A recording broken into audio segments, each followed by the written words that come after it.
character today, and we're going to show you some clips from a number of movies that we have throughout this course. But wanted to start with looking at the introduction of characters on the page and compare those to the introduction to those characters actually on the screen. We're going to start with Moonstruck. We've looked at clips from this excellent movie written by John Patrick Shanley. We've looked at clips before, and we're going to now look at the actual page. The slug line, that's the all uppercase line above the actual description, reads, "Now we see Loretta for the first time." I don't like that myself as a slug line. I think that that should be lowercase and part of the description of the scene, and the slug line should be interior, the accounting office, or wherever she happens to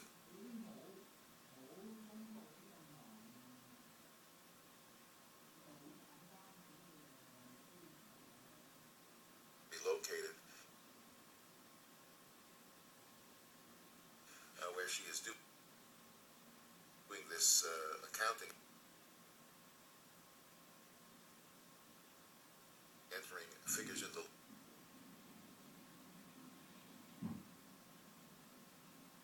ledger.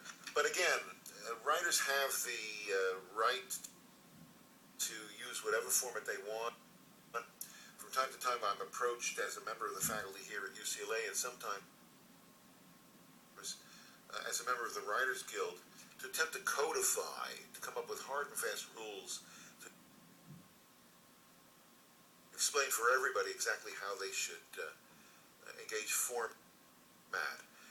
And I reject that notion. I don't believe I have the authority to do that. I don't think the school nor the guild has the authority to do that. I think writers have the right to play fast and loose with format as they see fit as part of their creativity.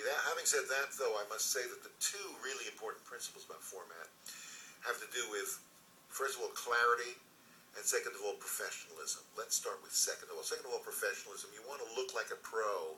You want your format to make it appear to somebody reading the screenplay that you've read some books about this, read some screenplays, maybe been through a course of study, maybe taken a seminar here or there, and learned a little bit about this. If you want to be treated as a professional, you have to treat yourself as a professional, and the first way to do that is through format. If you're a very famous writer like John Patrick Shanley, you can get away with lapses like this. If you do that, I think you might want to put under the title of your script his name instead of your own, because it'll just be read differently. Of course, they will also, if you sell the script, they're going to write the check out to him, so I don't think that's a good idea. In any event, we have what looks like this slug line. Now we see Loretta for the first time, and now comes the business. She's entering a few final figures in the ledger. The ledger, I think, is an important prop and should be all uppercase. It's not all uppercase here, it's lowercase. The reason I think it should be all uppercase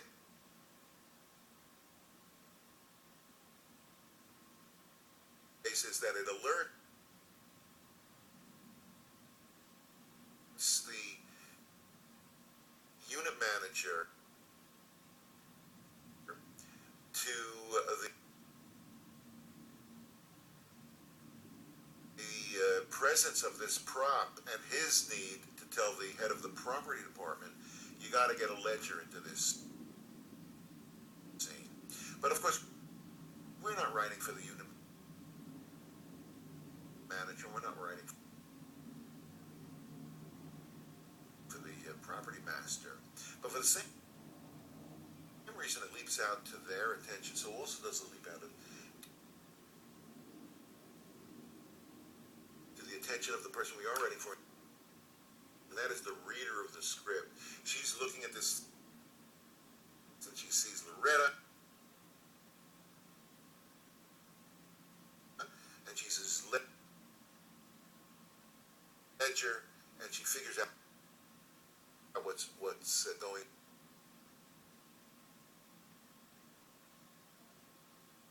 on quickly.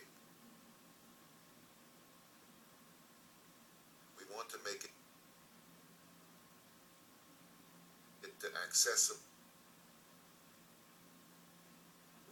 And that is, of course, the second criterion upon which we base professional format. That is to say, we said you want to look like a professional. The other thing is you want to be clear. You have a movie in your head. You write down in ink on a page a screenplay. Somebody looking at that ink on the page should get in their head an image close to what you had in your head when you were starting out. And the way to do that again is to be clear and succinct. The more language you lay on it, it does not become clearer, but it becomes less clear. Now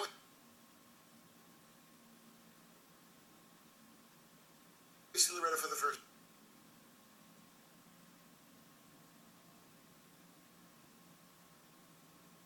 time. That's the apparent slug line. And she's entering a few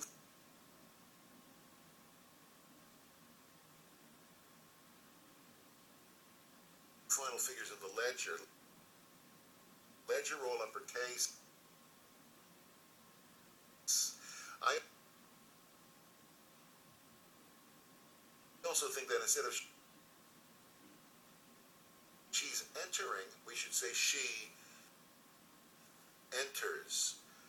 She enters a few final figures in the ledger. Now, there's not a big difference there. It's the difference between the passive voice. She is entering. She's entering the passive voice compared to she enters the active voice. So what's the difference? The difference is we lose the is or the apostrophe s in this instance, and we lose the ing. Entering instead of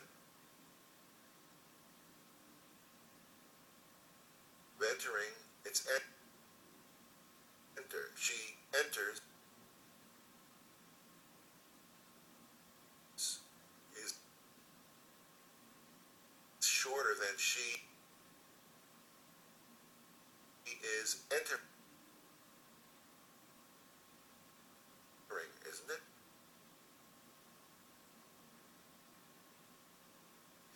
Doesn't make a big deal all by itself. And of course, there's no arguing that it's a terribly big deal.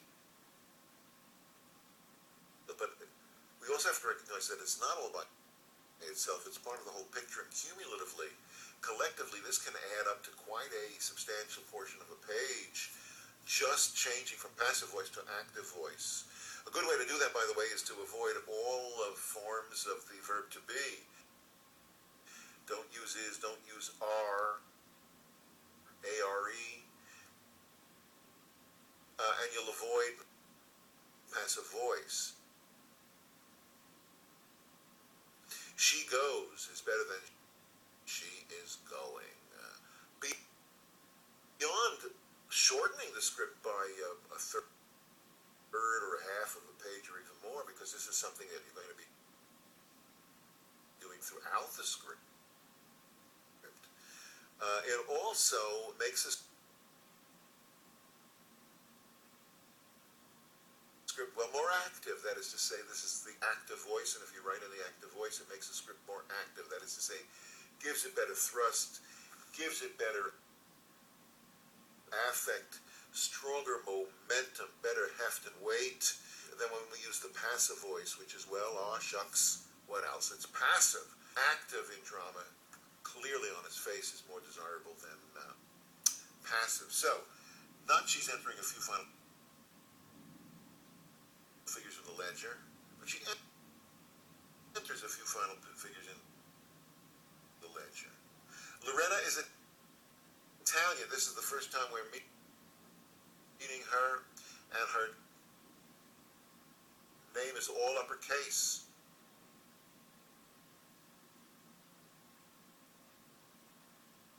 might wonder, how do we know that she's Italian? This is a little bit of a cheat. It's easy to tell the reader of the screenplay that she's Italian, but ideally that should be made known to the reader. At the same time, it would be made known to the viewer of the movie, watching the movie unfold on a screen inside a movie theater. Now, it's okay to cheat a little bit. Movies do cheat. If you're ever on a movie set, you'll hear somebody say, let's cheat the angle. We're going to cheat your look. Instead of looking here, look there. On camera, it will look right. So movies do cheat. The important thing is for writers to know when we're cheating that we are cheating, and not to make those cheats so gigantic as to cause us to look unprofessional in front of readers of the script. Her hair black, done in a dated style, is flecked with gray. That's an important point. That's not just art direction, but that's important for the writer because Cher plays Loretta, a woman who is Italian and should have been married already, according to Italian culture, not just Italian culture. Here she is already starting to turn gray. She needs a husband in her life. She needs a man if she's to fulfill the requirements of that kind of a life, to multiply and to flourish and thrive, to have family, to connect with people around her. She's dressed in sensible but unfashionable clothes of a dark color. So here's a woman, I think the colors are appropriate. She's not a fun gal at this point, Loretta. She's dark in her spirit and in her outlook, and so it's appropriate to dress her that way. Rather than say, though, that she's dressed in sensible but unfashionable clothes, I would get concrete about them. I might specify the label. I wouldn't want to talk generally, but concretely about what it is exactly that she is wearing. It's just more effective. You get more bang for the buck with your language when you get concrete about it rather than general. Here's Loretta's line. If you're such an artistic genius, why can't you keep track of your receipts? How am I going to do your income tax? These are two questions, and they are provocative, and they raise tension and stress. It's not World War IX, but it is a complaint. It is something that is dissatisfying and troubling, and that is welcome inside movies. So you can see the way those compare on the screen.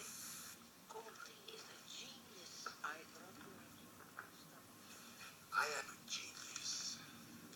I am a genius. If you're such a genius, how come you can't keep track of your receipts? Al, how am I supposed to do your income tax with this mess you got here? Numbers, taxes, receipts. I make them look better than they did in real life. I'm an artistic genius. And how come you got butter on your tie? Give it. You know what? I give you this. You make good coffee. You're a snob, but you make good coffee. There you see, of course, that there's much more to the movie than on the page. Writers have to live with that. That is the nature of screenwriting. If it were any different, we could stop making movies and just hand out the scripts as literature. People could read them. That's not the idea, though, is it? Let's now go to Jurassic Park, the first episode, the first of the three. I don't mind bragging that the Michael Crichton novel is adapted here by UCLA's own alumnus, David Kemp. And he writes, Dr. Ian Malcolm. And Ian Malcolm is all uppercase, isn't it? Again, we're meeting him for the first time. A reader looking at that and seeing it all uppercase tells us this is a new character. Dr. Ian Malcolm, 40-ish, dressed all in black. Sounds like Moonstruck, doesn't it? With a snakeskin boots and sunglasses. Now, I'm reading that verbatim off the script. There is a typo there. We want to lose the Dr. Ian Malcolm, 40-ish, dressed all in black with snakeskin boots and sunglasses. That's really rather nice concreteness, although it might be more fun to talk about the brand of sunglasses that he's wearing. Again, get concrete. Snakeskin boots is really concrete. The problem that I have with that sentence is that it's not a sentence at all. Again, it's a sentence fragment. Dr. Ian Malcolm, 40-ish, wears black with snakeskin boots and sunglasses. I'm not crazy about that either, but at least it's a coherent, declarative English sentence. We might say Dr. Ian Malcolm, 40-ish, is dressed all in black with snakeskin boots and sunglasses. That might be the way to do it, although I'm not crazy about using the word is. We earlier, just a moment ago, suggested that you might want to avoid the verb is in any form of the verb to be, because it leads us to write in voices that are passive rather than active. So it works quite well here. Again, Dr. Ian Malcolm, 40-ish, is dressed all in black with snakeskin boots and sunglasses. Malcolm, who finds it hard to take his eyes off Ellie, leans over and shouts over the engine. Why? Now, shouts here is all uppercase, and I don't think it should be. What should be all uppercase is within description. Of course, slug lines are completely uppercase, and also the name of the character each time he or she speaks above his dialogue or her dialogue. There, the name of the character is all uppercase. But in the wide margin description, we want all uppercase the character only the first time we meet him or her, and we want integrated props and sound effects to be all uppercase. For the reasons that we said earlier, we want the unit manager to notify the various departments, the property department, the sound editor, the other craftsmen and craftswomen who make the movie, to be aware of what they need to bring to the table when this particular scene or that particular scene is actually produced on the soundstage or on location. So we don't need shouts all uppercase. There seems to be a plague on screenplays lately where verbs are suddenly put all uppercase. He runs, he laughs, he this, he that's. Doesn't need to be uppercase. Again, only props, sound effects, and characters the first time they appear in the script. Malcolm, so you two dig up dinosaurs? Grant, try to! Exclamation point. Malcolm laughs, finding this very amusing, which confuses Grant. I would suggest that we lose that entire bit of business. It describes what's happening internally, mentally inside Malcolm's head. We're really stuck in movies with sight and sound. You can only get inside somebody's head by describing to the reader what it is the audience in the theater will see and hear. So that's a bit of a cheat, and I don't think it really gets us any currency. I don't think it wins us anything that has any value to justify putting it in the screenplay. So here I am taking a masterwork like Jurassic Park, a hugely successful film, and pointing out what's wrong with the script. But hey, we're educators here, and we're trying to support writers in writing even better scripts every day that they write. One last point about Grant's line, where he says, tried to.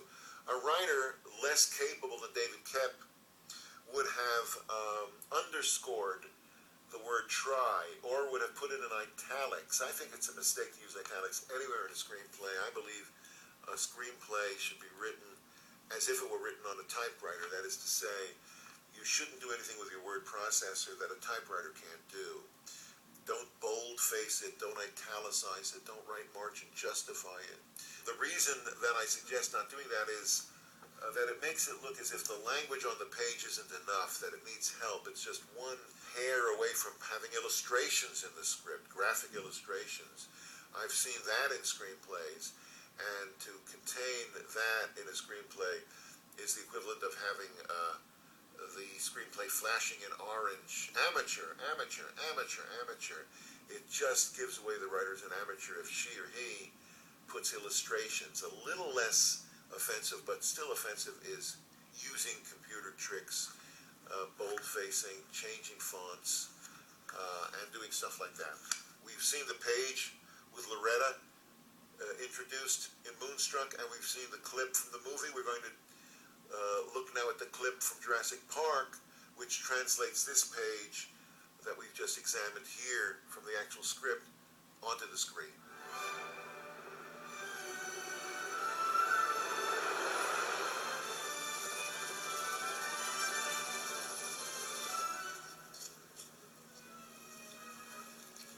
So you two dig up dinosaurs? Well,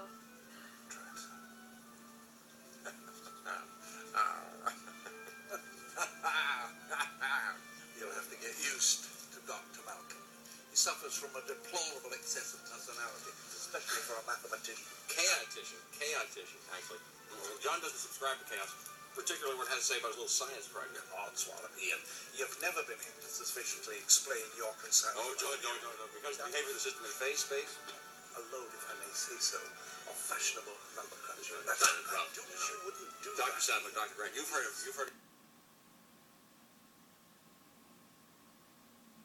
chaos theory?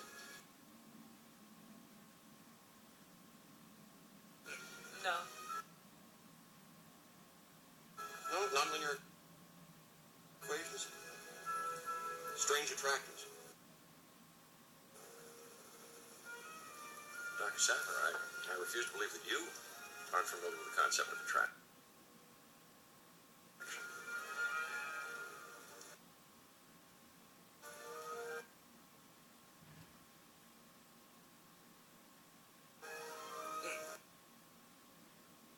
I bring scientists, you bring a rock star.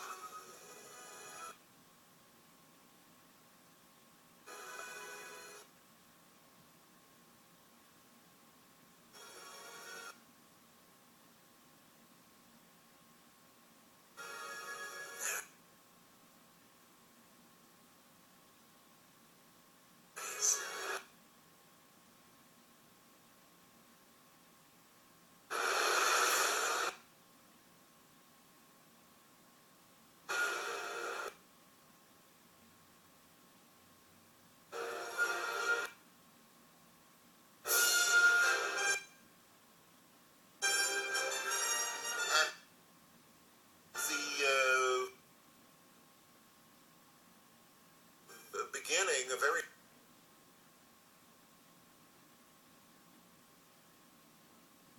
near the beginning of the movie Kramer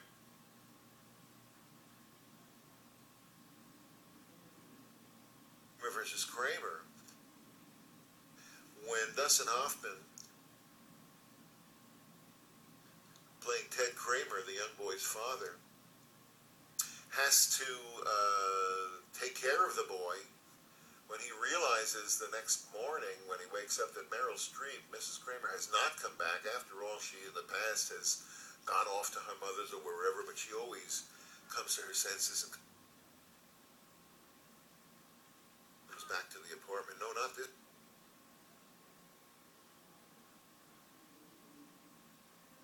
time, and now he actually has to make breakfast for the boy.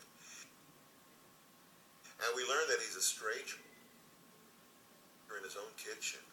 He doesn't know where anything is. He asks the kid, well, what do you want for breakfast? And the kid says, French toast. He doesn't want cereal with milk in a bowl. He wants something that's a little elaborate. And Ted Kramer decides, okay, my kid wants French toast. What's the big deal? I can make French toast. And we see him struggle trying to make the French toast. Doesn't know how to do it. Tries to make it in a glass. It breaks the bread. It's a terrible, wretched, desperate failure. And it tells us a great deal about Ted Kramer's character, that he's inept, that he's ineffective, that he's incapable of doing what it takes to raise a son to young manhood. Let's take a look at that clip now, and then we'll compare it to another scene in which, again, they make French toast in the movie, but it tells us a great deal about Ted Kramer's character. Let's take a look now at the French toast scene. Now, you and I are gonna have some breakfast, okay? Just you and me. Okay. Hey, what do you want for breakfast? Some French toast. French toast. You want French toast? You got it. Just put up a little water for Daddy. Have some coffee. And we got how many eggs? 2 for you and 2 for me. Yep. We got milk. We got butter. We got $5. I got $5 here. You sit here. Okay? And you'll be my number 1 helper.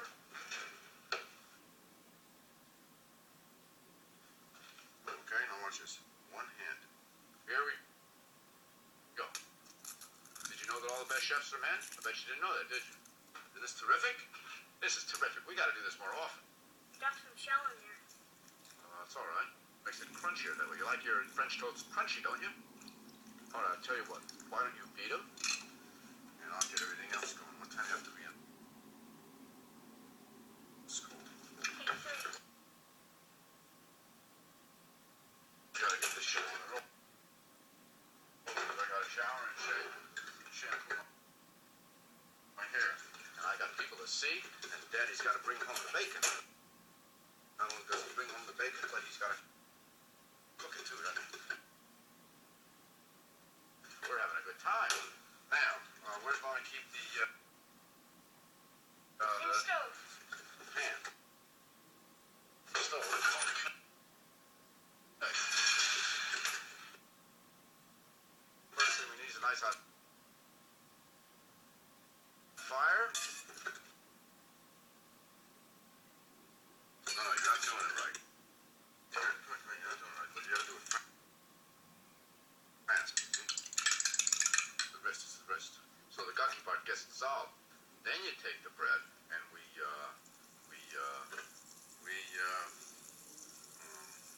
fold it. That's what we do. We fold the French toast. I think you forgot the milk. I didn't, the milk comes last. You always got to put the milk in last. When you're having a good time, forget the most important thing, right? I just want to see if you were paying attention. It's been a long time since I made this. That's fun, isn't it? When's the last time Mommy let you in the kitchen? I don't like it when it's in pieces. Look, the French toast tastes the same whether it's in pieces or whether it's whole. I mean, bread is bread, you know? Besides, what you don't know is that French toast is always folded. You go into the best restaurants anywhere in the world and you see folded French toast. You get more bites that way, right? And while that's going, Daddy's gonna make a little bit of coffee for himself. You having a good time? Are you? All right, we're having a great time. I don't remember the last time I ever had such a good time. Daddy's making himself a little coffee. It's too much coffee. No, I like it strong. Mommy always makes it too weak. Can I have some orange juice? Orange juice, right. Right, one of OJ coming up. One of Kit. Daddy, it's burning! It's burning! What? It's burning! Oh, damn it! Oh, God damn her!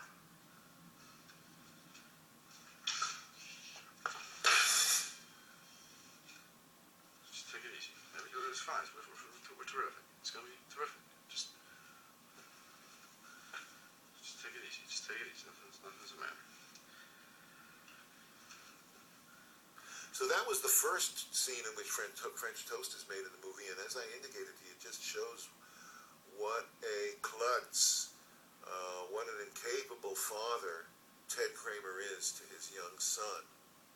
Compare that to the making of French toast later in the movie, when Kramer has had the months, and the movie has had the minutes, indeed the hour or more to get up to this point, to have Kramer grow, have him become a capable father, somebody who really is able to manage the development and the maturation of a young boy, the journey, to supervise that young boy's journey into his early manhood.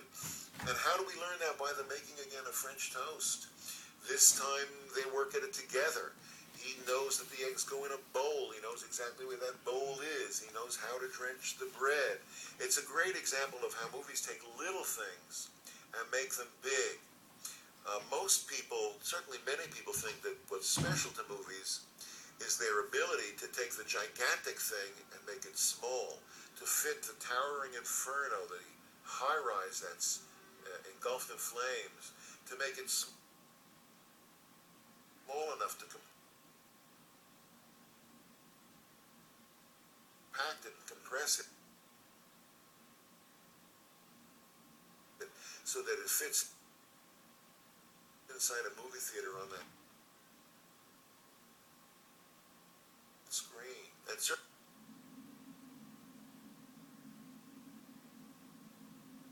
movies do that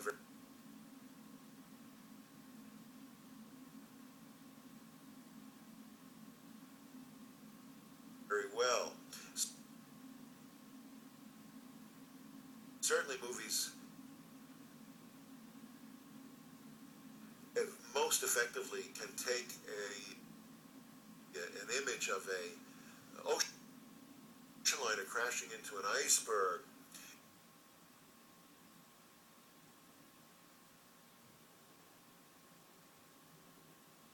In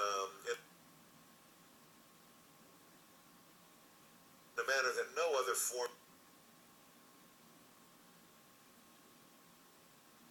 can really handle quite so effectively. And people will tell you that's what movies do superlatively well, and it's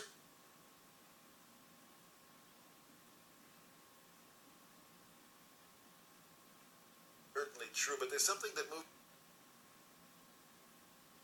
do even better, and that is to take the small moment and make it big. And that's what Robert Benton, writing and directing Kramer versus Kramer, based again on the novel by Avery Corman, that's what he's doing with the French Toast. He's taking the small thing and translating that big in terms of the character development. Some people call it the character arc. An arc that represents a kind of a journey that has a shape to it. I think that mystifies movies a little bit. It's kind of fancy, phony movie talk about character arc. All it means is development. The characters need to grow and change. Now, sometimes characters don't change. In the movie Patton,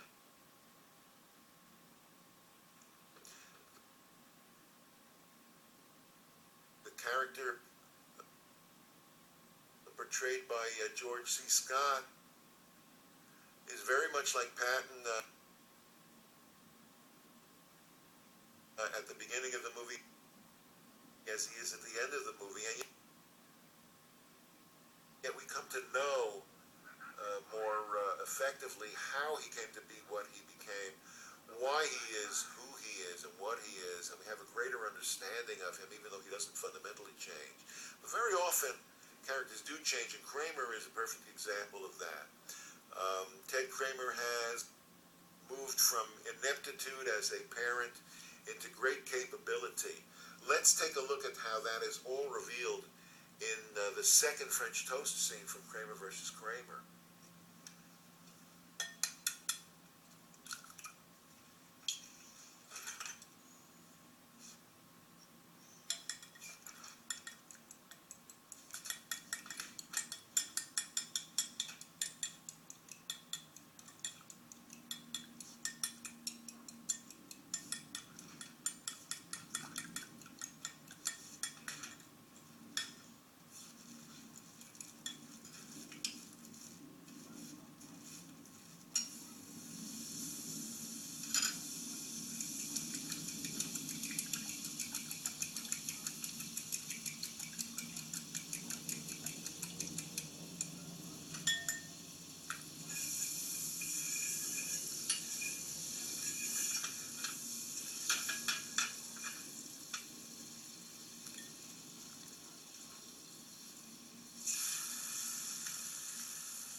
So we can see, therefore, even in the minuscule act of just preparing French toast, the character development that has taken place in a particular protagonist, and it just makes the movie swell with impact and drama. It's most desirable. Let's go back to a movie we've peeked at here and there throughout this course, Thelma and Louise, Carrie Corey's Oscar-winning screenplay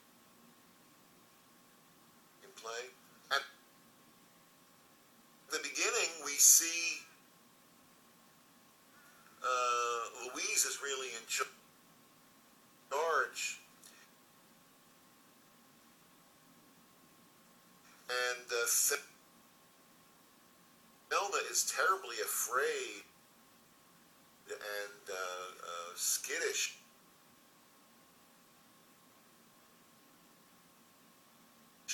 about dealing with weapons.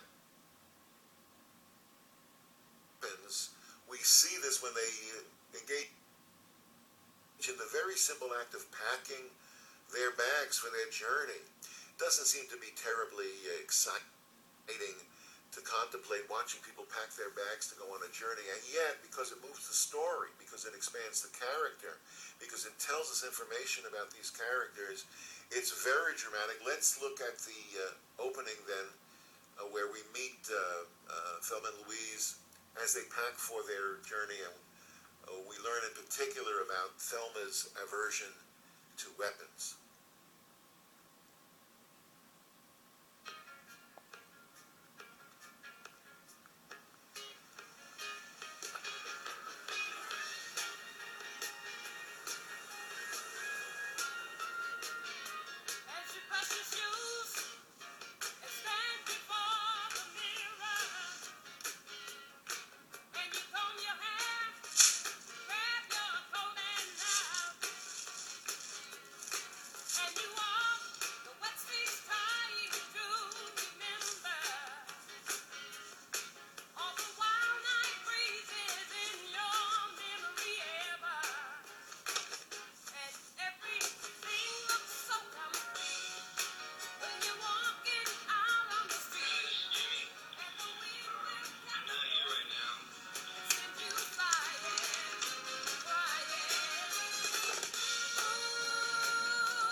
Some escaped psycho killer on the loose who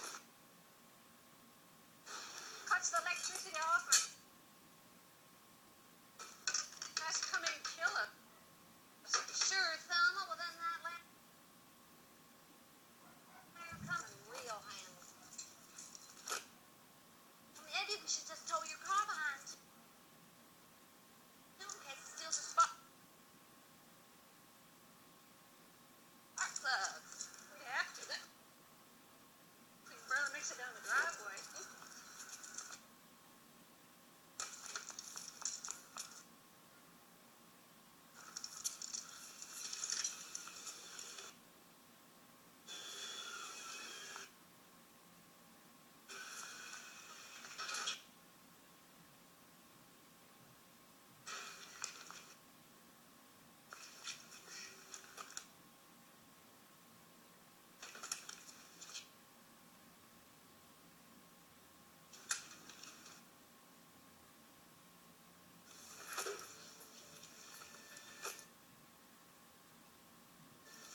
Careful, careful.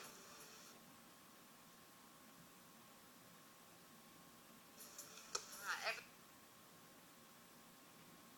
in?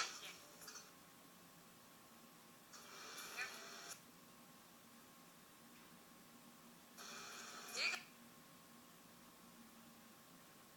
Oh, yeah, be careful.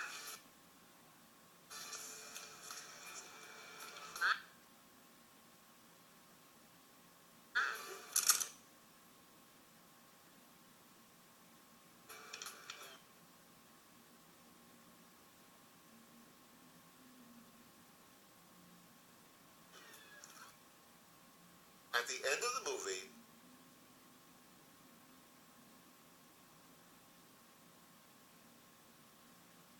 Thelma's a very different woman, isn't she? She no longer fears guns, but welcomes the power that they give her. It's a very different place from where she started in the the movie. Just as Cher in Moonstruck starts as somebody who is inured to love, thinks that love is a hoax, she moves from that position to becoming a very erotic and sensual and sexual, physical creature at the end of the movie, based on what we've seen through the movie. Likewise, Thelma's character moves from skittishness and fear relative to weaponry to one of command and power. Let's take a look at this scene near the end of Thelma and Louise, where this is depicted graphically and effectively.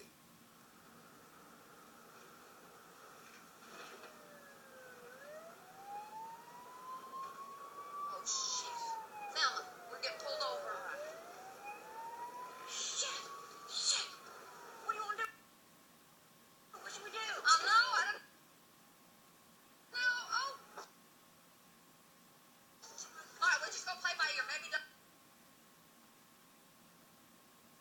I don't know. Maybe it's just gonna give me a ticket. Ah! Please don't let us get caught, God, please. Please, God, don't let us get caught. All right, I'm just gonna pull over.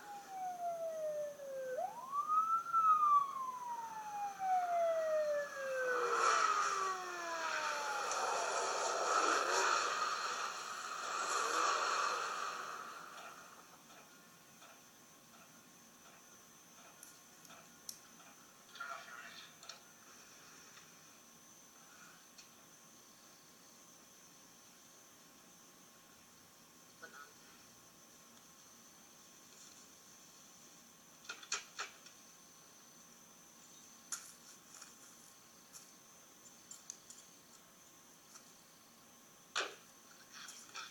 What's he doing? I'm walking this way.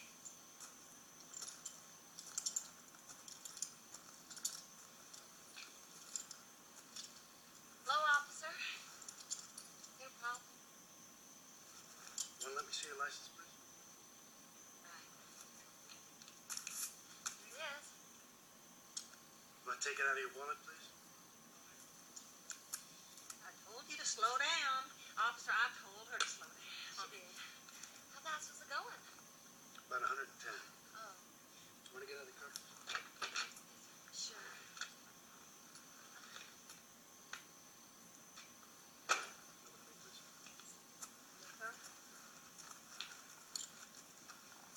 Is this your vehicle? Yes, sir, that is. Want to get in the car, please? Front or the back?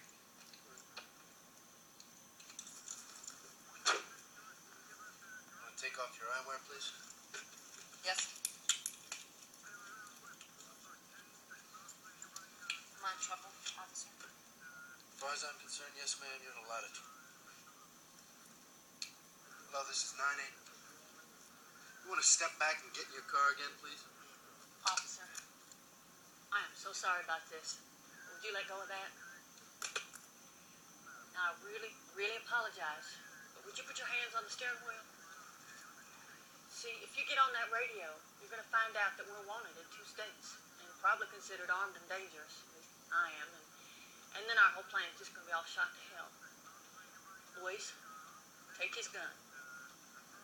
Take his gun, boys. Right there. Right. I'm so sorry. Excuse me.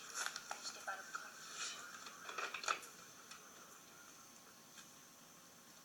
I swear, 3 days ago, neither one of us would have ever been stunt like this, but if you was ever to meet my husband, you'd understand why. Now put your hands on your head, please. Louise, shoot the radio.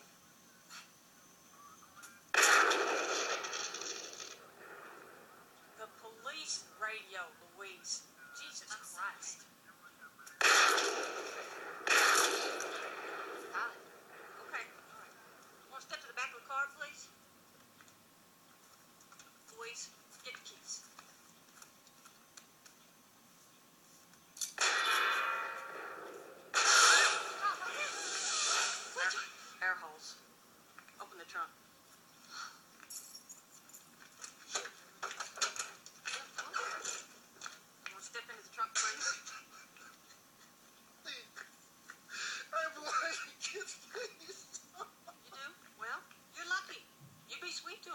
Especially your wife.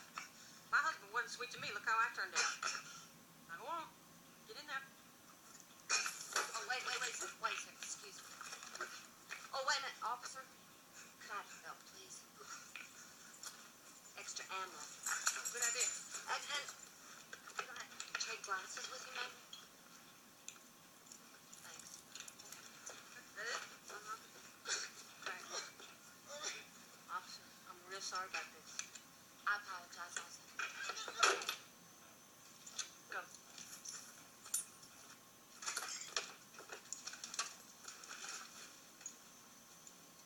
Did it?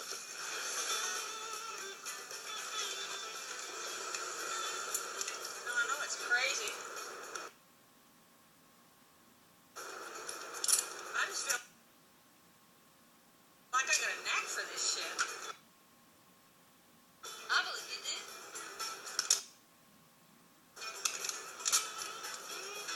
I'd like help.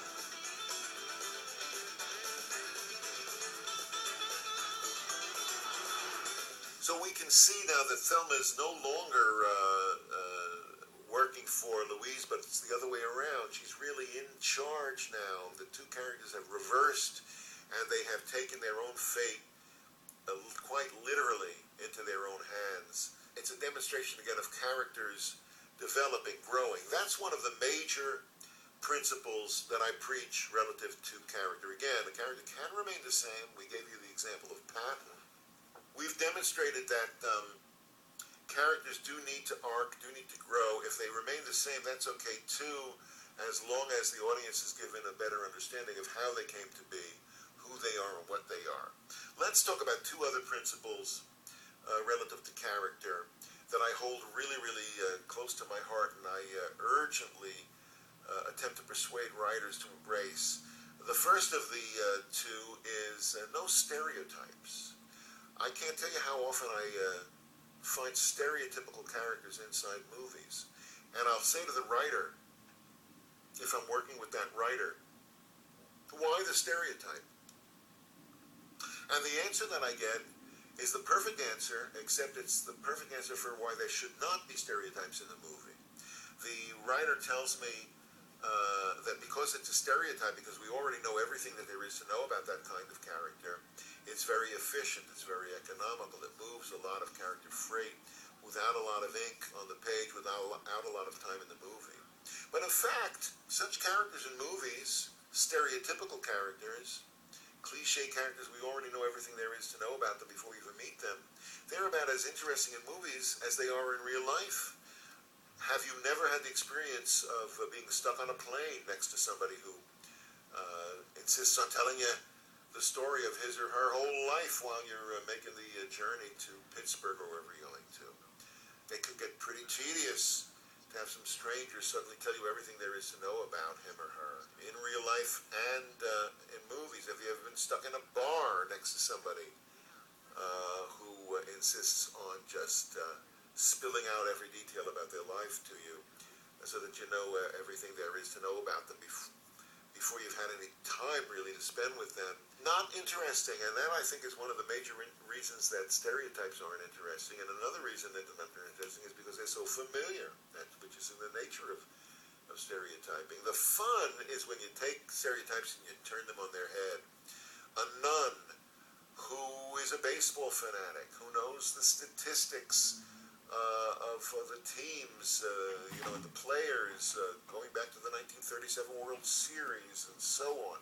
You just wouldn't expect that from a Catholic nun, all dressed in her habit, with her collar, her veil, or at least her headgear. You just wouldn't expect somebody like that to be